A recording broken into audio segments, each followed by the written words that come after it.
Hi friends, मैं are K Yadav ray of success coaching Saharsa Islamia Chowk से आज फिर आप लोगों के बीच साइंस में आगे का टॉपिक लेकर के आया हूं, जो बिहार आईटीआई, बिहार पॉलिटेक्निक तथा रेलवे के विभिन्न प्रतियोगिता परीक्षाओं के लिए बहुत ही महत्वपूर्ण टॉपिक है।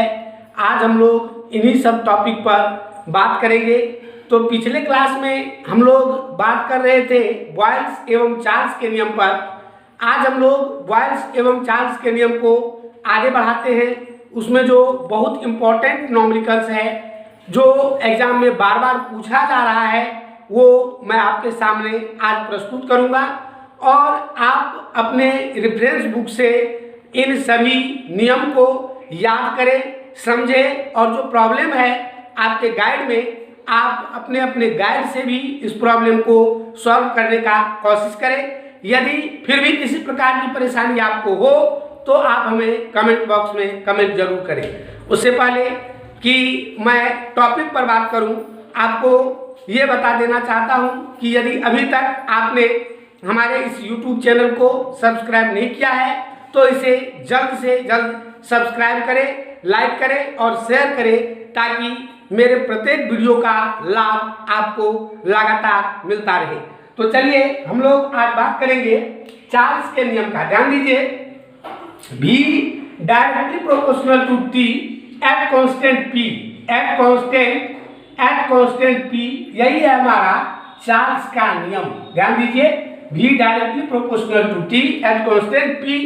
इसका मतलब क्या हुआ कि यदि आप परम ताप टेम्परेचर जो यहाँ पर है वो केल्विन स्केल में है, टेम्परेचर जो T है ये क्या है, केल्विन स्केल में है।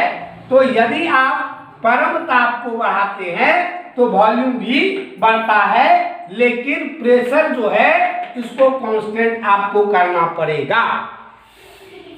ये है हमारा चार्ल्स का नियम। लेकिन अब यहाँ सवाल है कि टेम्परेचर बढ़ाने से वॉल्यूम बढ़ता है, तो कितना टेम्परेचर बढ़ाने से कितना वॉल्यूम बढ़ेगा।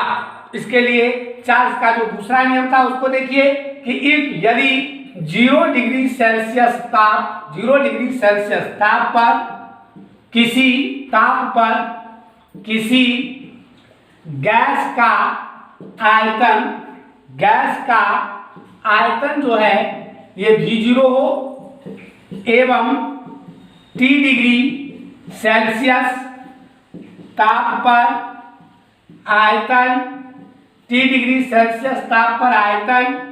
VT हो, T डिग्री सेल्सियस ताप पर आयतन VT हो, तो VT बराबर V0 1 प्लस T बटे 273 होता है।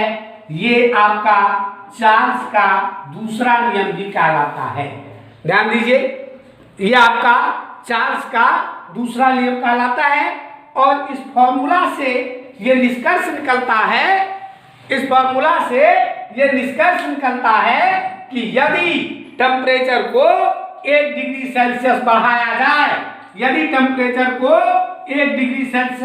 जाए तो आयतन जो होता है वो 0 डिग्री सेल्सियस पर के आयतन का 273वां भाग से बढ़ जाता है। ध्यान दीजिए, VT बराबर V0 1 प्लस T बटे 273, ये फॉर्मूला आपका निकला है। इस फॉर्मूले से यदि आपको 0 पर आयतन पता है तो T डिग्री सेल्सियस पर आयतन आप आराम से निकाल सकते हैं। और इसका मतलब हुआ कि यदि आप 1 डिग्री सेल्सियस टेम्परेचर को बढ़ाते हैं तो आयतन जो है वो 0 पर के आयतन का 273वां भाग बढ़ जाता है। 0 पर के आयतन का 273वां भाग बढ़ जाता है। अब T का मान हम -273 डिग्री सेल्सियस लेते हैं इस समीकरण में, तो VT बराबर आपका होगा V0 × 1 प्लस -273 बटा 273 कीजिए, ये दोनों कट गया तो ये VT बराबर हो गया V0 × 1 - 1, एक में से गया तो 0 हुआ, ये आपका हो गया 0, अर्थात VT का मान क्या हो गया 0। यहाँ से हम लोग कह सकते हैं कि -273 डिग्री सेल्सियस ताप पर किसी भी गैस का आयतन 0 होता है, इसीलिए इस ताप को परम शून्य ताप कहते हैं। इसीलिए इसको क्या कहते हैं, परम शून्य ताप कहते हैं किसको? -273 डिग्री सेल्सियस को। -273 डिग्री सेल्सियस को परम शून्य ताप कहते हैं, क्योंकि इस पर किसी भी गैस का आयतन क्या होता है? 0 हो जाता है। -273 डिग्री सेल्सियस ताप पर किसी भी गैस का आयतन 0 हो जाता है, इसीलिए -273 डिग्री सेल्सियस ताप को परम शून्य ताप, एब्सोल्यूट जीरो टेम्परेचर भी हम लोग कहते हैं। तो चलिए इसके बाद हम आगे बढ़ते हैं।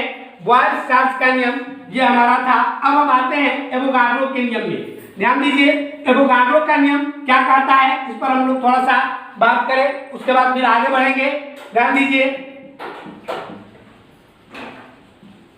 एवोगाड्रोज लॉ, एवोगाड्रो का नियम ये क्या कहता है?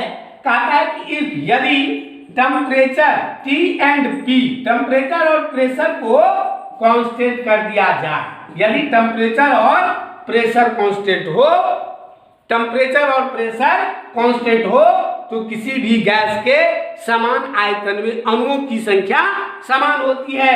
V directly proportional to N, V directly proportional to N at constant T and P। यदि टेम्परेचर और प्रेशर को स्थिर रखा जाए, कांस्टेंट किया जाए, तो V directly proportional to N होता है, V directly proportional to N होता है, जहां N जो है ये नंबर ऑफ मोल है। ये क्या है? Number of mole.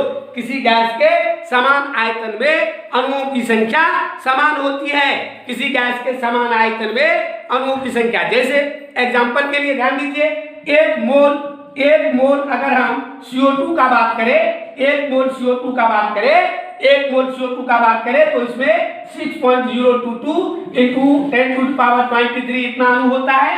और अगर हम एक मोल अमोनिया का भी बात करें, तब भी इसमें अणु की संख्या इतनी ही होती है। एक मोल अमोनिया में भी अणु की संख्या इतनी ही होती है। 22.4 लीटर CO2 में अणु की संख्या इतनी ही होती है, और 22.4 लीटर अमोनिया लेते हैं तब भी अणु की संख्या इतनी ही होती है। तो ये है आपका एवोगाड्रो का नियम, V directly proportional to N, V directly proportional to N। ध्यान दीजिए, एवोगाड्रो, बॉयल्स एवं चार्ल्स तीनों के नियम को जब हम संयुक्त रूप से कंबाइन करते हैं, मिलाते हैं, तो हमारा आता है स्टेट इक्वेशन। ध्यान दीजिए, अवस्था समीकरण। एवोगाड्रो का नियम है V directly proportional to N, इसको हम लोग एवोगाड्रो का लॉ कहते हैं। एवोगाड्रो से A लिख लेते हैं यहाँ पर, नहीं, V directly proportional to 1/P, इसको हम लोग बॉयल्स का नियम कहते हैं, तो बॉयल्स से B लिख लेते हैं यहाँ पर। और V directly proportional to T, V directly proportional to T, इसको हम लोग चार्ल्स का नियम कहते हैं, तो चार्ल्स से C लिख लेते हैं, A, B और C। एवोगाड्रो, बॉयल्स एवं चार्ल्स के संयुक्त नियम से, एवोगाड्रो, बॉयल्स एवं चार्ल्स के संयुक्त नियम से, इसको हम लोग कहते हैं स्टेट इक्वेशन, जिसको हम लोग अवस्था समीकरण भी कहते हैं, नहीं, या कंबाइंड गैस इक्वेशन भी इसको कहते हैं। इसको स्टेट इक्वेशन, अवस्था समीकरण या कंबाइंड गैस इक्वेशन भी कहते हैं। तीनों को मिला दीजिए तो V डायरेक्टली प्रोपोर्शनल हो जाएगा N इंटू T/P होगा, गुना कर दीजिए तो ये PV डायरेक्टली प्रोपोर्शनल क्या हो जाएगा? N इंटू T होगा, और डायरेक्टली प्रोपोर्शनल के चिन्ह को हटाइए तो यहाँ एक कांस्टेंट आता है, तो यहाँ से ये आपका क्या हो जाएगा? PV बराबर हो जाएगा N into R into T, जहां पर R जो है ये गैस कांस्टेंट है। R क्या है? Gas constant. ध्यान दीजिए, R क्या है? गैस कांस्टेंट है, और PV बराबर nRT, ये आपका स्टेट इक्वेशन, अवस्था समीकरण है, जो बॉयल्स, चार्ल्स एवं एवोगाड्रो के संयुक्त नियम से निकला है, इसीलिए इसको कंबाइंड गैस इक्वेशन भी कहते हैं। इसको क्या कहते हैं? Combined gas equation. तो ध्यान दीजिए, PV बराबर हमारा फॉर्मूला क्या निकल गया? nR into T। PV बराबर क्या निकल गया? nR into T। तो ध्यान दीजिए, PV बराबर फॉर्मूला निकला nR इंटू T, यहाँ से हम R का यूनिट निकालते हैं, मात्रक, तो ये R का क्या हो जाएगा? P into V/N into T होगा। R बराबर लिखेंगे तो P प्रेशर है, इसका मात्रक होता है न्यूटन प्रति मीटर स्क्वायर SI में, और वॉल्यूम का मीटर क्यूब लिखेंगे, बटे ये जो N है ये मोल है, नंबर ऑफ मोल है, तो इसका मोल लिखेंगे, और टेम्परेचर का केल्विन लिखेंगे। यहाँ देखिए मीटर स्क्वायर से ये कटेगा, ये 2 मीटर यहाँ बचेगा, तो ये हो जाएगा आपका न्यूटन मीटर प्रति मोल, और केल्विन, न्यूटन मीटर प्रति मोल प्रति केल्विन, न्यूटन मीटर प्रति मोल प्रति केल्विन, और न्यूटन मीटर को हम लोग कहते हैं जूल। न्यूटन मीटर को क्या कहते हैं? जूल कहते हैं। तो ये हो गया जूल प्रति मोल, जूल प्रति मोल प्रति केल्विन, जूल प्रति मोल प्रति केल्विन। ये आपका यूनिट हो जाता है आर का। आर जो गैस कांस्टेंट है उसका मात्रक आपको निकल गया जूल प्रति मोल प्रति केल्विन। और आर का जो मान होता है, ध्यान दीजिए, आर का मान जो होता है वो 8.314 नहीं जूल प्रति मोल, जूल प्रति मोल प्रति केल्विन। एसआई पद्धति में आर का मान यही होता है। और अगर कैलोरी में लेते हैं तो आर का मान लगभग, आर का मान कैलोरी में आपको आता है लगभग 2 कैलोरी प्रति मोल प्रति केल्विन, 2 कैलोरी प्रति मोल प्रति केल्विन। ये कैलोरी में इसका मान लगभग होता है 2 कैलोरी प्रति मोल प्रति केल्विन। और आर का मान एसआई में होता है 8.314 जूल प्रति मोल प्रति केल्विन, जूल प्रति मोल प्रति केल्विन। ये आर का आपका मात्रक है। ध्यान दीजिए, आगे बढ़ते हैं।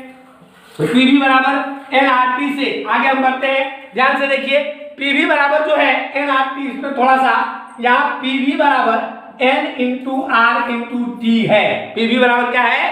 N into R into T, जिसको अवस्था समीकरण हम लोग स्टेट इक्वेशन हम लोग कहते हैं। ध्यान दीजिए, पीवी बराबर एनआरटी से इसको हम लोग क्या कहते हैं? अवस्था समीकरण या स्टेट समीकरण। अब आगे बढ़ते हैं, ध्यान से देखिए, इसको इसी फॉर्मूला को थोड़ा सा हम तोड़ते हैं और आगे ले जाने का कोशिश करते हैं। तो ध्यान दीजिए, आप यहाँ पर P बराबर हम लोग यहाँ से लिख सकते हैं N बटे V into R into T, ऐसा लिख सकते हैं। P बराबर N बटे V into R into T, ऐसा लिख सकते हैं। P बराबर N बटे V into R into T लिख सकते हैं। और N जो आपका है, N क्या है?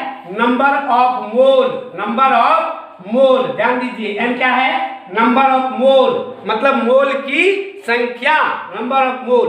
अब थोड़ा सा पीछे आइए, मोल कंसेप्ट में पढ़ाए थे। तो मान लीजिए 5 ग्राम कैल्शियम में मोल की संख्या होगी, मोल की संख्या 5 ग्राम कैल्शियम में मोल की संख्या होगी। ये आपका क्वेश्चन है। इसको हम कैसे सॉल्व करते थे?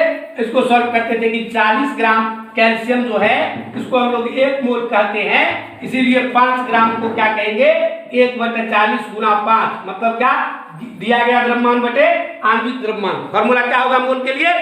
दिया गया द्रव्यमान बटे आणविक द्रव्यमान, दिया गया द्रव्यमान बटे आणविक द्रव्यमान। अर्थात मोल बराबर हम लोग लिख सकते हैं। ध्यान दीजिए, यहाँ लिख देते हैं कि मोल बराबर एक फॉर्मूला हम लोग यूज करते हैं, स्मॉल m बटे कैपिटल M।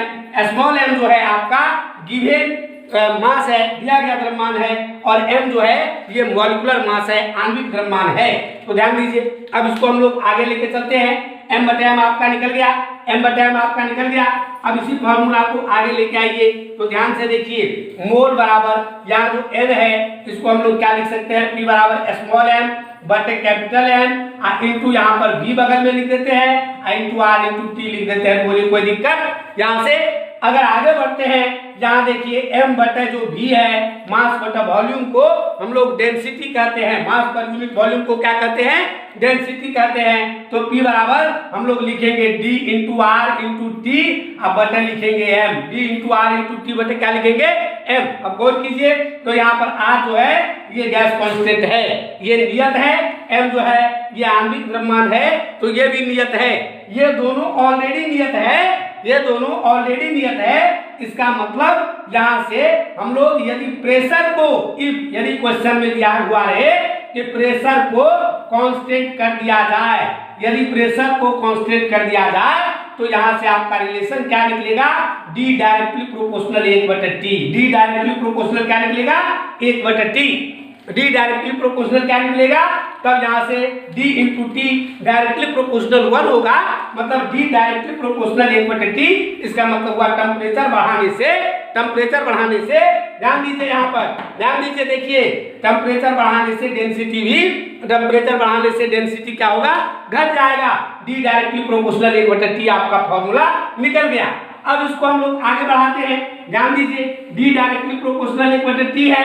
यहाँ देखिए आप, D डायरेक्टली प्रोपोर्शनल 1/T है, इसको यदि फॉर्मूला का हम रूप देंगे तो ये क्या होगा? D1/D2 बराबर T2/T T1 ये हो जाएगा आपके फॉर्मूला का रूप, और ये बहुत ही इंपॉर्टेंट फॉर्मूला है पॉलिटेक्निक, ITI एवं जनरल कंपटीशन के लिए। अब ध्यान दीजिए, इस पर क्वेश्चन भी है और वो क्वेश्चन हम आपके सामने लिख रहे हैं, और क्वेश्चन को थोड़ा सा आप आराम से देखिए। क्वेश्चन बिल्कुल आसान है, आपको समझ में भी आ जाएगा।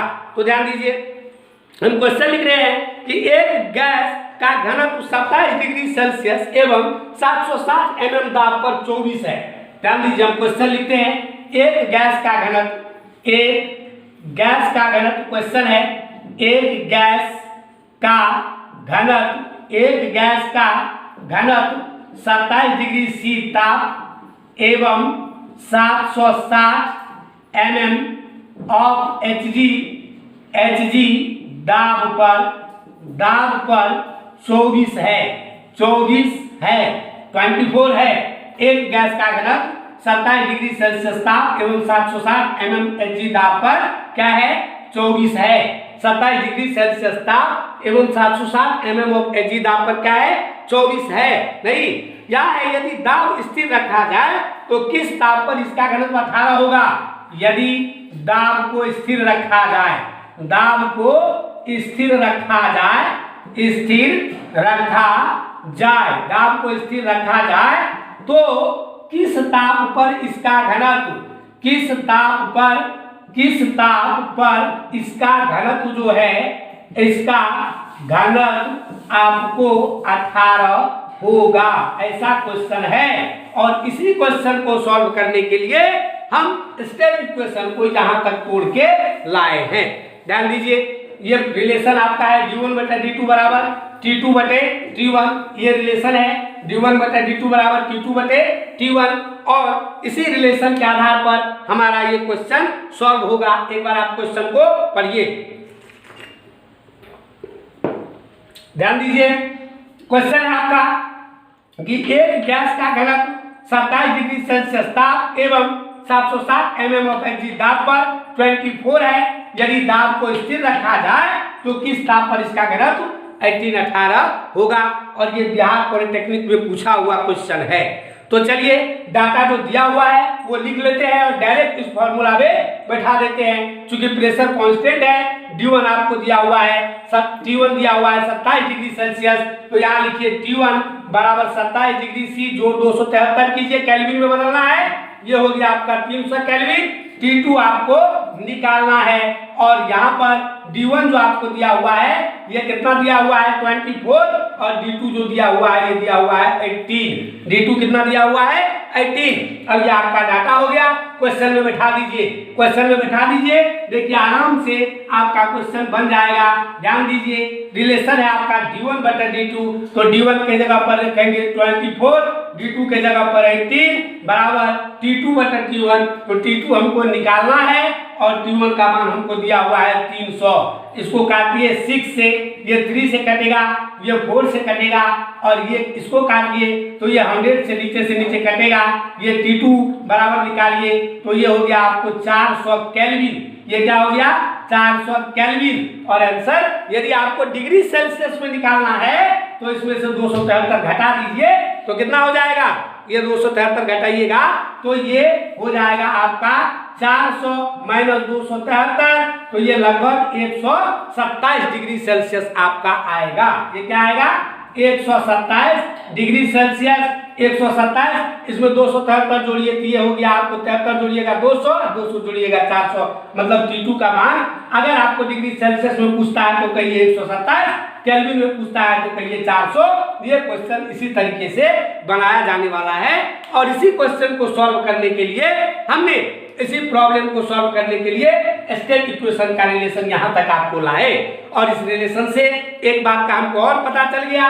ध्यान दीजिए, एक बात का हमको और पता चल गया, ध्यान से देखिए, इस रिलेशन से क्या पता चला हमको, और क्या ऑब्जेक्टिव आ सकता है। तो ध्यान दीजिए, डी जो आपका डायरेक्टली प्रोपोर्शनल 1/T निकला, इसका मतलब हुआ टेम्परेचर बढ़ाने से डेंसिटी क्या होता है, कम होता है। ताप बढ़ने से घनत्व क्या होता है, कम होता है। यदि दाब को नियत रखा जाए, यदि दाब को नियत रखा जाए तो ताप बढ़ाने से घनत्व क्या होता है, कम होता है। ये ऑब्जेक्टिव भी आपके सामने इसी क्वेश्चन से आ गया, इसी फॉर्मूला से आ गया। तो चलिए हम लोग आगे बढ़ते हैं अगले क्वेश्चन के तरफ, जो बॉयल्स एवं चार्ल्स के नियम पर आधारित है। उस क्वेश्चन की तरफ हम लोग बढ़ेंगे। तो ध्यान दीजिए, अगला जो हमारा क्वेश्चन है जो बॉयल्स एवं चार्ल्स के नियम पर है, वो क्वेश्चन है, ध्यान दीजिए, किसी गैस का 27 डिग्री सेल्सियस पर आयतन 300 ml है। क्वेश्चन हमारा है, ध्यान से देखिए, कि किसी गैस का 27 डिग्री सेल्सियस ताप पर आयतन कितना दिया हुआ है, आयतन दे रहा है ये 300 ml मिलीलीटर है। ध्यान दीजिए, किसी गैस का 27 डिग्री सेल्सियस ताप पर आयतन कितना दिया हुआ है, 300 ml है। तो कह रहा है, ये आगे कह रहा है कि यदि दाब को स्थिर रखते हुए गैस का ताप 127 कर दिया जाए तो आयतन क्या होगा। यहां पर लिखेंगे आगे कि दाब को स्थिर रखते हुए ताप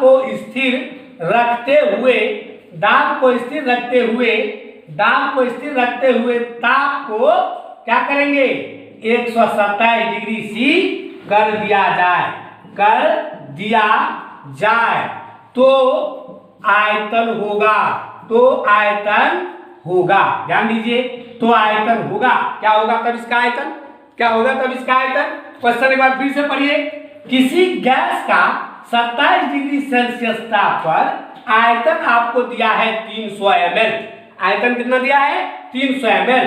तो दाब को स्थिर रखते हुए ताप को 127 कर दिया जाए तो आयतन क्या होगा। यह दाब स्थिर है, आपको ट्रिक दिए थे, BTC को पी जाओ, बताए थे कि प्रेशर कांस्टेंट मतलब चार्ल्स का लॉ, और चार्ल्स के नियम का फॉर्मूला V1/T1 बराबर V2/T2 बताए थे। V1/T1 बराबर V2/T2, ये चार्ल्स के नियम का फॉर्मूला है। ध्यान दीजिए, ये चार्ल्स के नियम का फॉर्मूला है। अब क्या करते हैं, इसका हम लोग आगे बढ़ाते हैं, जो डाटा है उसको लिख लेते हैं। तो T1 आपको दिया हुआ है 27 डिग्री सी बराबर, इसको 300 केल्विन लिखेंगे, 273 जोड़ देंगे। T2 आपका दिया हुआ है 127 डिग्री सी, 273 जोड़ेंगे, ये 400 केल्विन हो जाएगा। और यहाँ V1 जो है ये आपका दिया हुआ है 300 ml, और V2 जो है ये आपका निकालने के लिए कह रहा है कितना होगा। ये डाटा लिख लिए, अब इसको बनाइए, ध्यान दीजिए। तो इसी में इसका मान रखिए, तो V1 के जगह पर रख दीजिए 300/T1 के जगह पर रख दीजिए 300। देखिए V1 भी 300 ml है और T1 है 300 केल्विन, तो 300/300 बराबर क्या हो जाएगा, V2/T2। V2 हमको निकालना है और T2 का मान है 400। ये देखिए कट गया और V2 निकालिए तो आ गया आपका 400 ml। अर्थात यहाँ पर ये क्वेश्चन क्या निकल गया, इसका आंसर क्या निकल गया कि यदि ताप को 127 कर देंगे तो आयतन इसका क्या हो जाएगा, 400 ml हो जाएगा। आयतन इसका क्या हो जाएगा, 400 ml हो जाएगा। ये क्वेश्चन आपको चार्ल्स के नियम पर आधारित है। अब हम लोग बॉयल्स एवं चार्ल्स के नियम पर क्वेश्चन देख लिए। स्टेट इक्वेशन जो है वहां से भी एक क्वेश्चन हम आपको करा दिए।